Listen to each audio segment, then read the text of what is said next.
Kegigihan telah mengubah Muhammad Rizky dari seorang pemuda disabilitas biasa menjadi atlet taekwondo berprestasi.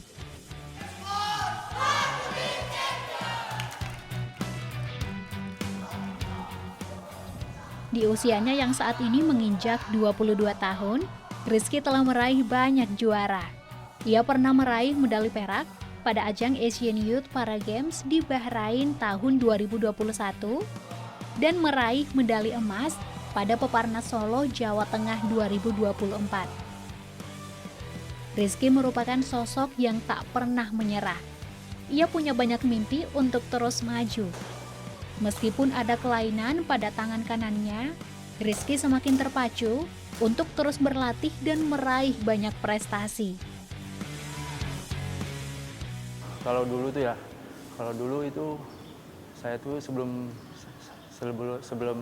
di atlet ini saya dulu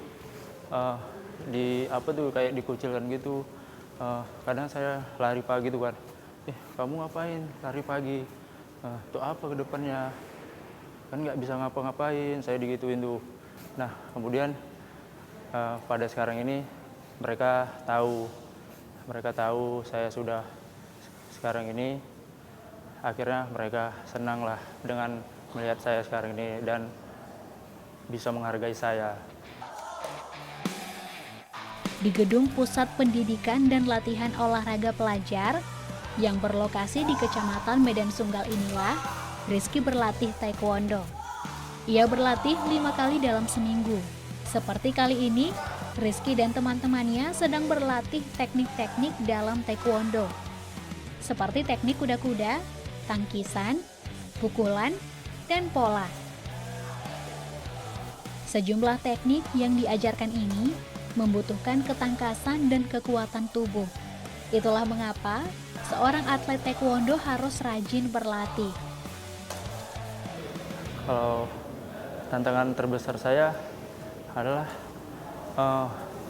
kebetulan nih kan kayak latihannya berat juga kan, saya mau nggak mau itu harus saya jalani. Nah, kemudian kayak kebetulan misalnya keadaan lagi tidak untuk latihan aja, kayak tidak ada untuk isi bensin gitu, tapi saya pala-palain juga, saya cari pinjaman sana sini. Yang penting saya niatnya latihan aja udah. Saya percaya proses untuk kedepannya pasti bakal baik yang datang pada saya.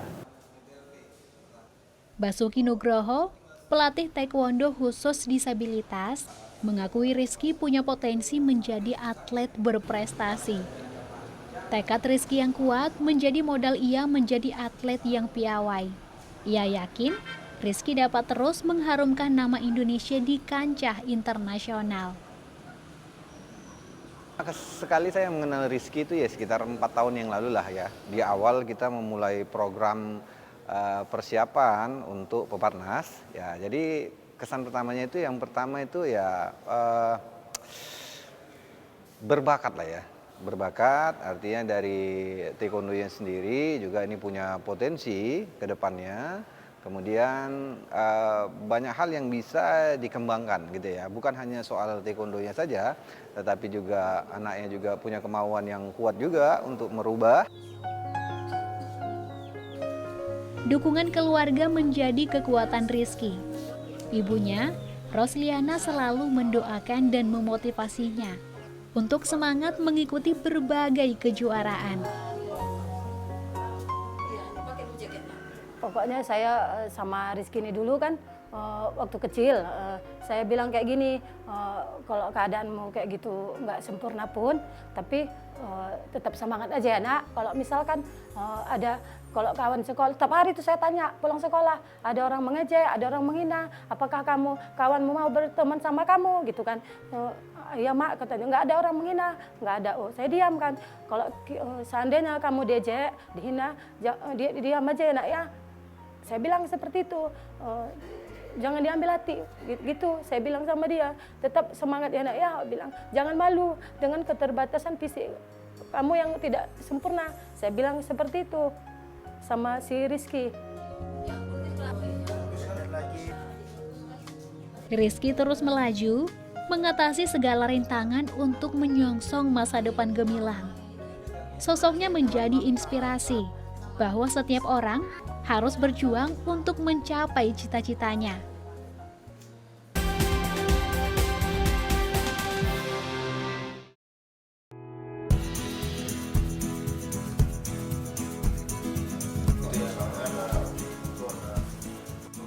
Sebagai generasi muda, perlu kesadaran akan pentingnya merawat sejarah.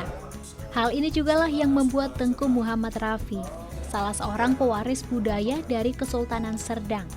Ia ikut serta dalam digitalisasi peta kota Medan peninggalan Belanda yang dimiliki Kesultanan Serdang. Salah satu langkah yang diambilnya adalah dengan melakukan digitalisasi peta kota Medan berukuran 50 x 40 cm yang dibuat sejak 1895. Kegiatan digitalisasi tersebut diselenggarakan oleh Masyarakat Pernaskahan Nusantara atau Manasa beberapa waktu lalu. Pria usia 24 tahun ini merupakan generasi ke-10 Kesultanan Serdang, salah satu kesultanan Melayu yang ada di Sumatera Utara. Sebagai generasi muda, Rafi sapaan akrabnya menyebut sangat penting untuk mengetahui latar belakang identitas diri.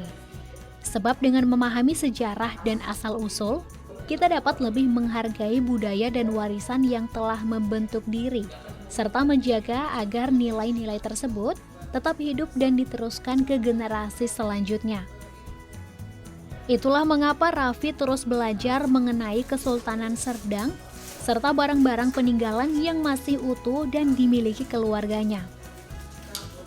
Karena berasal dari salah satu kesultanan Indonesia dan juga senang ikut kegiatan budaya maupun di sini di Sumatera Utara ataupun di Jawa sana. Nah, naskah kuno ini kan sebagai salah satu pustaka dan pustaka ya. Jadi alangkah bagusnya itu buat kami yang masih muda itu mempelajari, menyukai dan juga menghargai. Karena kalau enggak, misalnya itu ada kata yang tadi pemateri bicarakan, ada bencana alam atau SDM-nya rendah, tidak bisa mengkonservasi, kan itu sayang sekali kan.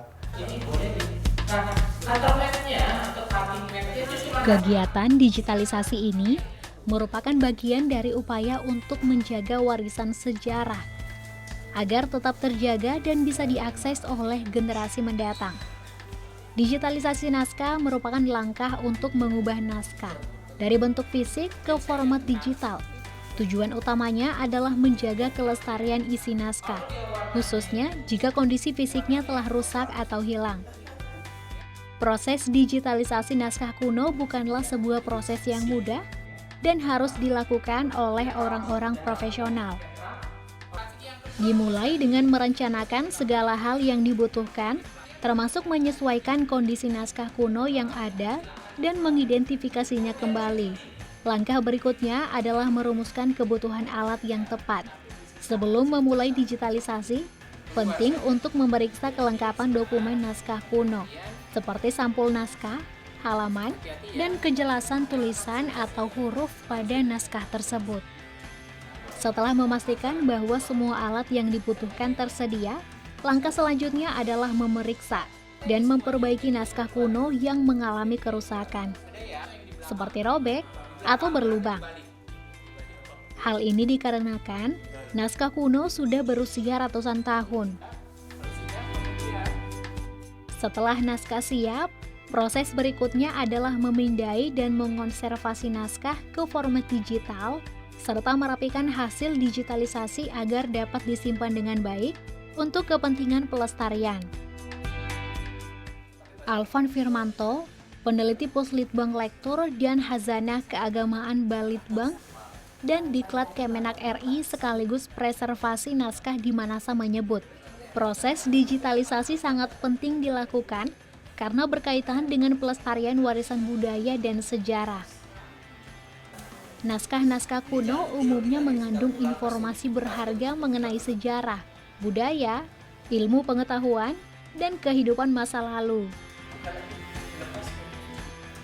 Kita ingin menjadikan naskah kuno itu bukan sebagai benda pusaka ya, tapi juga benda pustaka.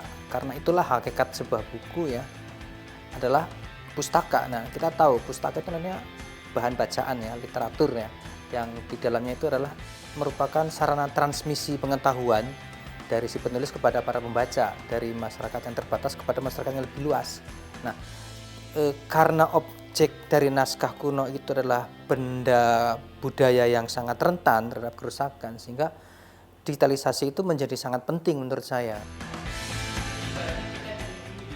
Naskah kuno merupakan bukti penting dari keberadaan dan perkembangan budaya. Melalui upaya konservasi dan digitalisasi, kita memberikan kesempatan bagi generasi mendatang untuk mengenal dan menghargai warisan sejarah yang telah membentuk identitas bangsa.